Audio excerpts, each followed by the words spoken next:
Hey guys, what's up? And welcome to my channel. I wanted to come on here. I just needed to make, I guess, a distraction video because tomorrow we're going to be on live, obviously for the election, with somewhere in the middle, and also here on my channel.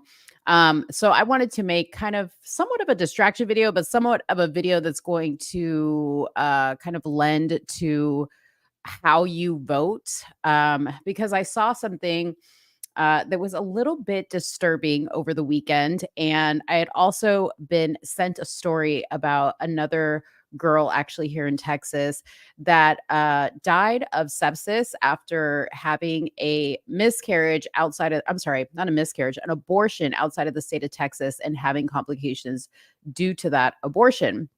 Somebody sent me that story. I read it. It was very, very sad. But per usual, I always suspect that they're not really telling the full story in these types of situations. But then something else occurred. I was actually at a drugstore and I saw a product on the shelf that I could not believe what I was seeing. And I had to look into it. I had to, like, literally stare at it, research it because I couldn't believe what I was seeing. So, I'm gonna show you what this product is. We're gonna read about it a little bit, and then I'm gonna go into this story about the young woman that died because I feel like this is all kind of somewhat related, to, what we're, voting about because as you know, one of the candidates is really running hard on women's right to choose what to do with their body and abortion rights and all this other stuff. And I think that this is a very relevant thing to talk about. Okay. So, what I'm going to show you here is actually from the Walgreens website, because I did do a search to see if this was on their website. And this is actually the product that I saw. It's called Your Choice is the brand that makes this product. And what you're looking at here, and this is exactly how I saw it, was a two pack. Okay. One box was a pregnancy test, and the other box was an emergency contraceptive. Plan B, okay? If you look at the ingredient here, the main ingredient, I don't know how to pronounce this, Levon or Gestrel tablet. That is basically what Plan B consists of. It's what is in the Plan B pill, and as you can see here, it is also labeled an emergency contraceptive, reduces the chance of pregnancy after unprotected sex, not for regular birth control. And then to the right of that, you see the blue box says pregnancy test, after test the first day after your missed period. Now, I felt like this was really misleading when I saw it. And I actually went and Googled, is there such a thing as a pregnancy test and a Plan B being sold together? Okay. And it was quite interesting what I saw. I'm going to go over here and see if I can find, let's see, Plan B. They did a fact check on it. Okay. So Plan B being sold with pregnancy test. Okay. So that's what I Googled when I looked this up. Okay. So immediately I got hit with like a slew of fact checks about such a product, not necessarily this product, but such a product. Okay. So I click on just one of the ones that I saw. And it says, the title of it says, and I'm going to show you guys here so you guys know exactly what I'm reading here. This is from parenting or parents .com is the website, okay? What it says here is, no, that's not a Plan B pill inside your pregnancy test. And I was like, oh, okay, well that's weird because it literally says it's a Plan B. So it says here, there's a lot of myths and misconceptions out there about the over the counter pregnancy test, some of which have existed for years. One new rumor has to do with a pill like item that is found in some boxed pregnancy tests. An eyebrow raising as it sounds, various pockets of the internet and social media have been buzzing with the thought that this little pill is Plan B or the morning after pill. We're here to clear up the rumor for once and for all.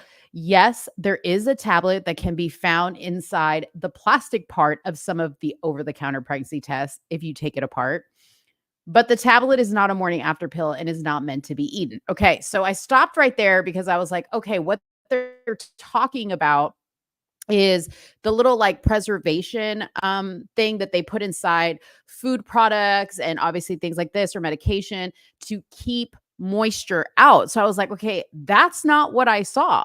That's not what I saw at all. I literally saw a 2-pack that said pregnancy test and Plan B emergency contraceptive pill. So I kept going down and down and it was the same thing. It was like, no, this is like the thing to keep moisture out of the product. So I thought this is so weird that nobody's actually talking about this product that I showed you guys that you guys could clearly see says pregnancy test and emergency contraceptive. Okay. So I was like, okay, let me go down and see what the instructions say. Okay. So this is a $40 item. We'll even get into the reviews because I haven't even looked at that. Um, but it says emergency contraceptive. So there it is, acknowledging will not harm an existing pregnancy, not for regular birth control. Pregnancy test is the after test. But here's where it gets weird because it doesn't really say that what you're supposed to do is if you have unprotected sex to avoid any type of fertilization. Okay. So the Plan B pill is actually to stop any type of fertilization happening. Okay. It's kind of like if you take birth control, it just hopefully stops it from happening. Now, obviously, it doesn't always work in some cases, and that's because what God wants, God will get. Okay, that's my belief. You're talking to somebody that was on birth control when she got pregnant, okay? When I right before I got married. So, I know that that can work. That I'm sorry, that it can fail, okay?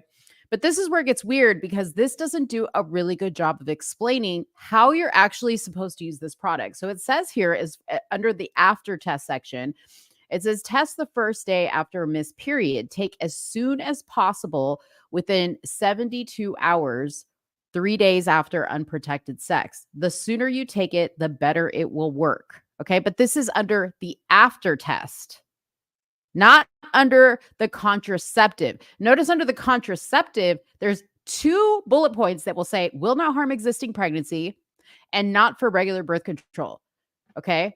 On the pregnancy test, which is labeled here, the after test, it is basically saying take this as soon as you miss your, or as soon as possible, 3 days after unprotected sex. The sooner you take it, the better it will work. If you vomit within 2 hours after taking the medication, call a healthcare provider. Okay. So, right here, I hope you're noticing that these instructions are not correct. This actually should be under the emergency contraceptive section. Um, and it's not, it's under the pregnancy test, pregnancy after test. Okay. So I'm no fool. I think how this is supposed to be used is that you have unprotected sex. You go, oh my gosh, I had unprotected sex. I don't want to be pregnant. So I'm going to take this pill, which by the way, if you didn't have the sex, you wouldn't even have to worry about it. But I digress. You take this pill and then when you miss your period, or if you miss your period, or if you get close to getting period time, you take the pregnancy test to see if you ended up pregnant or not, because these things are not 100% effective all the time. Okay. All right, let's keep reading. It goes into the active ingredients. Again, this ingredient right here is the number 1 ingredient in the Plan B. It is listed as an emergency contraceptive. This is not the same as the abortion pill. Okay. The abortion pill that you have to be given by a doctor in a state where it's legal is something that you cannot get over the counter. Okay. All right. So it goes into saying that some of the side effects of using this Plan B pill are menstrual changes, tiredness, breast pain, nausea, headache, vomiting, lower stomach, abdominal pain, and dizziness. Okay. These are the states it cannot be shipped to. I'm assuming because these are the states that it's not legal in. Okay. And then it looks like we have a few reviews. One says, take and wait. Worked as said, would buy it again. Okay. That's the only reading I see. And then how funny, there's ads for condoms underneath here. How appropriate.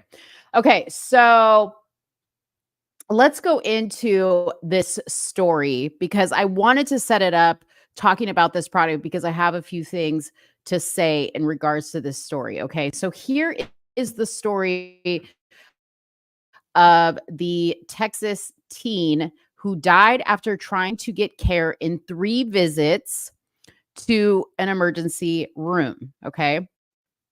Now, I'm first going to play this. I'm first going to play this video. I'm going to let the ad run out.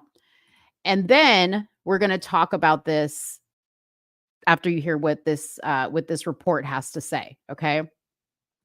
I'm going to speed it up here a little bit because I don't want to get copywritten. But let me go ahead and play this and then we'll come back and talk about it. Oops, hold on. Sound.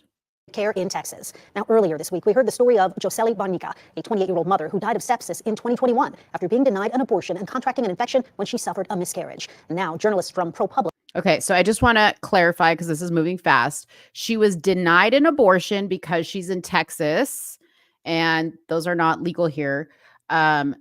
So clearly, she went somewhere else for her abortion, had an issue, and it led to an emergency situation with the sepsis. Are telling the story of Nevaeh Crane. In 2023, the 18-year-old suffered a miscarriage on the day of her baby shower, developed sepsis, and was denied emergency care at multiple hospitals before her death. To talk about this story and the reporting that went into it, we're joined now by ProPublica reporter Lizzie Presser. Lizzie, thank you so much for joining us today. Thank you so much for having me. Well, first walk us through your reporting and what you learned about this young woman's death. So we wrote about Nevaeh Crane. She was 18 years old when she got pregnant with her high school sweetheart. And she had a relatively uncomplicated early pregnancy until her baby shower when she was 6 months along. Okay, so I want to clarify what they're talking about is an unrelated story, but also in Texas. So the first woman was one situation, and this is Nevaeh Crane, who they're saying suffered a miscarriage on the day of her baby shower. Okay, now a miscarriage is a natural occurring thing. That is not an abortion. Now, if you have a miscarriage, depending on what the situation is, how far along, and I'm telling you guys this from personal experience. Okay. So I know how this goes. I have had 3 miscarriages in my life. One time was very, very early. And the doctor said, we're just going to let your body take its course. We'll bring you in for another checkup to make sure that there's no signs of infection. The second time I had to get a DNC, which is you have to let it run its course, but then you have to also get an additional scraping of your uterus so that they can get any type of tissue that might be left over that would cause some type of infection. Okay. So the pregnancy has dissolved on its own. Mother Nature has taken its course. And now the doctors step in to provide care to make sure that you do not get an infection. Okay. In this girl's case, she clearly was pregnant enough, I'm assuming, to have a baby shower, unless she had her baby shower super early. I guess we'll find out. And suffered a miscarriage. And that's where this story takes on. So we'll continue on. She woke up nauseous, feverish. She started vomiting, and she had sharp abdominal cramps. She went to one hospital in Beaumont, Baptist hospitals there, and they didn't even take her back. They diagnosed her with strep throat and in the waiting room 4 hours, and they didn't treat her like a pregnant person at all and evaluate her pregnancy. She went home, and she was up again at 3 a.m., waking her mother up in pain, and she went to another hospital, Christus St. Elizabeth, and there her vital signs were alarming and signaled a potential for sepsis. And while the doctors are supposed to treat that with continuous antibiotics and monitoring before discharging someone, they did not. They gave her IV fluids and Tylenol, 1 dose of antibiotics, and though her vital signs had not changed at all or abated, they discharged her again. She goes home and still in pain. She can't walk at this point. She's breathing heavily, moaning, crying with her mother, who's trying to sit by her side and rub her head and keep her comfortable. And she goes to the bathroom and sees that she's bleeding and realizes that this is a miscarriage. By the time they get back to Christus St. Elizabeth, they're rolled right back into a room. She starts getting antibiotics, but the doctors there insist on 2 ultrasounds to confirm fetal demise before offering a DNC to remove. Okay, so a couple things going on here. So we don't know because we're just hearing what this lady is saying. We don't know what the actual situation is, how she presented when she went into the emergency room, if they even felt the need to consider that she was having an abortion. We don't know. Okay. Um, but the fact that the doctors wanted to do an ultrasound to confirm fetal demise, which means they want to confirm that there is not a living fetus in there anymore before performing a DNC, duh. Of course they would do that, because why would they perform a DNC, which is basically a scraping of your uterus to remove any type of tissue or whatever might be there? If they weren't sure that your baby was dead. And why, as the mother, would you want that? Okay. Because I have been in this situation before, and it is terrible. Okay. To, find out that you are having a miscarriage, and, your only concern is that you tell the doctors, hey, can you please check? Can you please make sure? Are you sure that this is the case? And of course, they do make sure before any further steps are taken. Okay. Now, I have also been in a situation where you're too far along in the pregnancy to get a DNC, and you have to do what is called an induced labor, okay? Where you actually have to deliver a dead child because you are too far along. So again, this story is very there's something not being said here, or there's pieces that are missing, because if she was obviously far enough along to have a baby shower, and she just, like, hey, I'm for sure having an abortion. I'm for sure having a miscarriage. Can you just give me a DNC? Like, she didn't want to make sure. And the doctors weren't suggesting, another type of procedure, maybe induced labor, whatever. It just sounds weird to me. It sounds really weird to me. And I'm going to go into what the law states here in Texas. Okay. So let me continue on with this story because it's still got a little bit. The baby, who she named Lillian, and hopefully the infection that was in her uterus.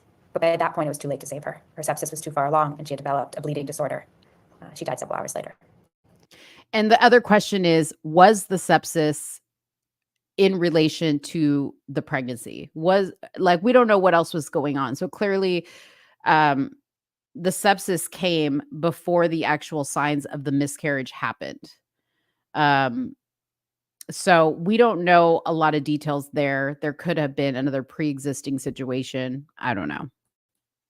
Well, Lizzie, this happened a year ago, and we know tracking data about deaths tied to abortions, it's not really something that Texas does. So how did you learn all this? So this has been a group effort from the start. When I joined this team, reporters and editors had already been requesting and going through county-level death data from medical examiner offices, flagging anything that looked like it was related to pregnancy. Nevaeh's name came up, and the listed cause of death was just complications of pregnancy. And so as we do for anything that looks like it could possibly be related to reproductive health care, in the state of Texas, we requested an autopsy report. And there we began to see a little bit more of the story. At the very least, what we could see was that she had requested healthcare several times before dying and hadn't been able to receive it. We still couldn't find the family's phone numbers, weren't able to reach them digitally. And so I ended up flying out and driving over to Canvas Vales, Nevaeh's mother's house, and knocking on the front door. In your article, you talk about in how states with abortion bans, doctors may treat patients like hot potatoes. What did doctors tell you about that and how it impacts care?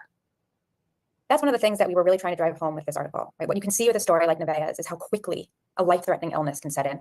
24 hours. That's how long it took from Nevaeh to notice symptoms to when she died. And there's no room for delays. We've been hearing from doctors around the country who are at more prestigious, larger hospitals where they're seeing pregnant patients come in from out of town because their local OBs, their local ER doctors don't want to treat their pretty normal conditions, whether it's miscarriage management or an ectopic pregnancy. They're too afraid, and they're sending them to these hospitals that they perceive to be better resourced. That's something in Texas. Okay, so an ectopic pregnancy, if you don't know, is when the egg does not leave the fallopian tube, but it starts to actually grow in the fallopian tube. I think it's actually fertilized in the fallopian tube, and it can cause death to the mother. It can cause harm to the mother, because if it ruptures in the fallopian tube, it can, potentially be a life or death situation for a mother. So I do want to clarify, and not to go too far into the political realm of this, although it's very, very relevant, is that when the Supreme Court overturned Roe v. Wade, basically, and they're called, when I say they're, the Democrats are calling it the Trump abortion ban, which that is not what it is, because overturning Roe v. Wade did not ban abortion. It basically just said we're going to leave the decision up to the states. Okay, so some states kept abortion legal and some states did not keep it legal. Okay, so I feel like that's relevant to say, because there's a lot of misinformation going on about what the overturning of Roe v. Wade actually means. Okay. Now, as far as Trump goes, Trump actually believes that in cases of harm to the mother or harm to the fetus, there should be exceptions, meaning states, doctors have some room for exception there if there is a life-threatening situation for the mother or for the child, the fetus in this situation, the baby. Okay. So I do want to clarify that, because it does, I think, leave a little bit of gray area, especially depending on, like, this particular case was a year ago. So I'm assuming it was right around the time that Roe v. Wade was overturned. And it was very new, and probably a lot of hospitals, urgent cares really weren't sure how to maneuver in this type of situation, right? Like, would they be held legally responsible if they treated patients with this particular type of situation? Did they see evidence in her case that there was something that she did to maybe lose the pregnancy? I don't know. See, there's a lot of this story that is missing, and it needs to be put in context for me. But it's very interesting that they literally took this story, and instead of telling the story of the girl that recently died, the one that they showed at the beginning of this news report, she was the 18-year-old girl. It says that she was trying to get care in 3 visits, according to the report. Okay, so they tied this situation, who the girl's name is Josely Barnica. She was a 20-year-old mother who died of sepsis, also to the Nevaeh Crane story. Okay. So it's kind of tricky how they're portraying this. Okay. Now, I do want to say I looked up what is the law as far as Texas goes, when it comes to abortions and treating patients who have had abortions in other states. Okay. So it says Texas law bans almost all abortions with narrow exceptions for life-threatening physical conditions. So that's what I was talking about with the Trump exceptions clause. Okay. However, that's, and I say that, but that's Trump's positioning on it. Again, each state makes up their own abortion rules. Okay. So this Texas law, Trump had nothing to do with. Clearly, he wasn't president when they put this into play. But this is the decision that they made, to have exceptions in cases of life-threatening physical conditions. So it goes on to say, however, the law's vague language and the threat of criminal charges can make it difficult for doctors to provide care. So that's what I was saying to you, that this particular type of thing, instead of it just being like across the board, no abortions, it's not happening. If you get an abortion in another state, we're not responsible for it. You better stay over there where you got the abortion, where it was legal, and get treated over there, or wait till you're in the clear. Okay. This is what it's causing this gray area where doctors are at a very high risk for malpractice, or, for getting sued, basically. And I don't know anybody who would want to be in that decision, in that position. Point being, if it wasn't legal to begin with, we wouldn't even have this problem. Okay. Emergency Medical Treatment and Labor Act, which is the EMTALA. This federal law requires a hospital to provide stabilizing medical care to anyone who shows up. So this might have applied to Nevaeh, including medically necessary abortions. A medically necessary abortion would be you have a situation where the child or the mother's life is in danger. That would be the exception that the state of Texas goes by. And the pregnancy is not going to survive, obviously, without the mother. And if the baby is not old enough to survive outside the womb, they might make that decision. Okay.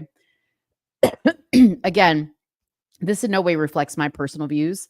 I'm just reading you what the law says. However, a federal appeals court in New Orleans ruled that Texas hospitals, this is the important part, cannot be required to provide life-saving abortions under this Emergency Medical Treatment and Labor Act. Okay, I want to read that again. A federal court of appeals in New Orleans ruled that Texas hospitals cannot be required to provide life-saving abortions. They are not required to provide life-saving abortions. Okay? Lack of clarity. The Texas Supreme Court ruling on medical emergency abortions request was unclear, and the state's medical board has been asked to provide more guidance.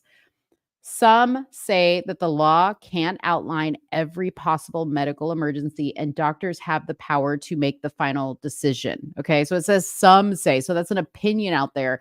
But I totally agree that, it's a scary time for doctors, because how do you lay out every possible medical condition that will justify going against what the law says here? So, like, for instance, if you have somebody, I can't remember her name, but they always talk about her at the Kamala rallies in the DNC. They talk about this woman that died after she had an abortion in Georgia, and she came back to her. I'm sorry, she went outside of Georgia to get an abortion, came back to Georgia, got ill from the procedure. There's no detail on what exactly she got, because it said her original appointment with the doctor's office to get a medical procedure done to eliminate the pregnancy she was late for, and they could not see her. So I don't know what she did. Okay. And this is why I bring up this pill, which I'm going to circle back to, and then we're going to end this video. But that woman, she went to another state, came back to her home state, all of a sudden started having complications from whatever she did to try to eliminate this pregnancy, which, by the way, was twins. I don't know if the over-the-counter abortion pill or any other type of pill or whatever else she had has been tested for multiple pregnancies. Either way, she died. Okay. Now, does that mean that when she comes back to Georgia, where it is illegal, according to the state of Georgia, not according to Trump, it is illegal to get an abortion in the state of Georgia, and they see that she has complications as a result of an abortion that she got done somewhere else, and they can't contact that provider because it doesn't seem like she had it done medically, right? Where do they stand as far as making the decision on how to treat that? Because the minute they start treating her, that's the time, that's where it starts for them to be responsible for her health, right? So I totally get it. It's a mess. It's a mess. Okay. Now back to this pill that I saw in the drugstore. Okay. For those of you guys that have been in and out, this is the pill that I'm talking about. It is a pregnancy test and a Plan B sold together. Now, why I bring this up with this article is this, okay? In very tiny writing, as you can see here, it says, this is not to take if you're already pregnant, okay? This is to prevent a fertilization and a pregnancy. But if I am a young girl and I have an oops, and I have sex with my boyfriend, and I find out that I'm pregnant, and I get told, girl, just go get you a Plan B. And I take this Plan B, and God knows what else, and however many Plan Bs, and it does cause a problem, and it makes me sick. Okay, because this does clearly say that taking a Plan B once you're pregnant is not going to harm your existing pregnancy, but it doesn't say it's not going to harm you, because if you abuse this and you take the wrong thing, as we can see when you're using this product, you're going to have menstrual changes, tiredness, breast pain, nausea, headache, vomiting, lower stomach, abdominal pain, dizziness. right? If you abuse this product and you maybe take 1, 2, 3, 4, 5, I don't know how much to make sure that you don't come up pregnant, and then you start having medical complications, well, could that be what's happening here, right? And some will say, well, the girls wouldn't have to go to such lengths if abortion was just legal. Well, I got one up on you. You don't have to worry about abortion if you're not having protected sex with a man you're not married to. And that's the end of that story. So I just wanted to bring this story up. Tomorrow we will be having a live show, me and Suni here on my channel and on Somewhere in the Middle. And we will be covering the election. If you guys haven't already gone out to vote, please make sure you go and vote. Do not let lines stop you. Do not let news articles stop you. Do not let the news telling you the other side's going to cheat and they're going to win and they're going to switch your votes and it's going to look like Trump's going to win up until we go to sleep and we're going to have another, 4 years ago all over again. Please just shut that all out and go do your civic duty and vote for the person with the policies that are going to impact you. Forget about everybody else. The policies that you care about, that's what you vote on. All right. Thank you guys so much. If you have anything to say about this video or have any commentary, please drop it below. Make sure to give this video a like and a share, and we will see you tomorrow at 7 p.m. Thanks, guys. Bye-bye.